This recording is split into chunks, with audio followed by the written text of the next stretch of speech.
All right, so here on our booking requests page, you're going to start off by having templates. So this is where your submissions will come in. There's the templates tab. You can create templates.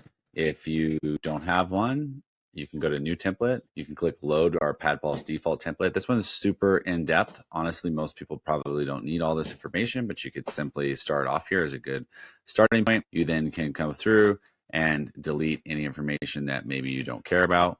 So you can remove that there.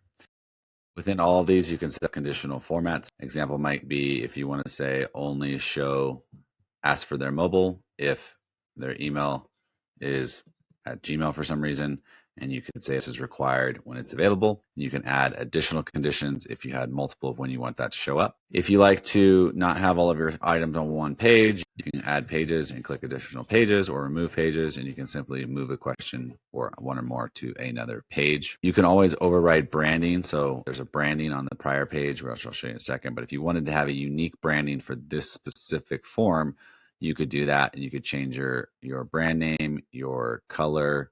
You might, for some reason, want to do different, or you want to have a brand logo, and you can upload an overriding logo and additional information, and then you could save this template. Once you see this template, this is right here actually where you set your default branding is there. On the template, you can easily preview the template to see what it looks like, and here's the link you can copy, which you likely will use in your messaging rule to auto send a booking request.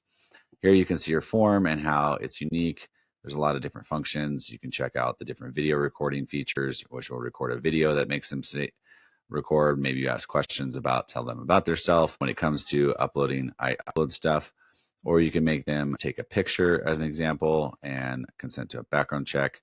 And you can't see the next page because I have those on different pages.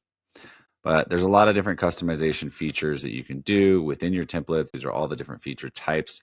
If you pick a picture, such as a photo with a camera, it'll have an outline for their face as well as for their driver's license. You can have them upload and confirm that their driver's license and their face, in fact, match.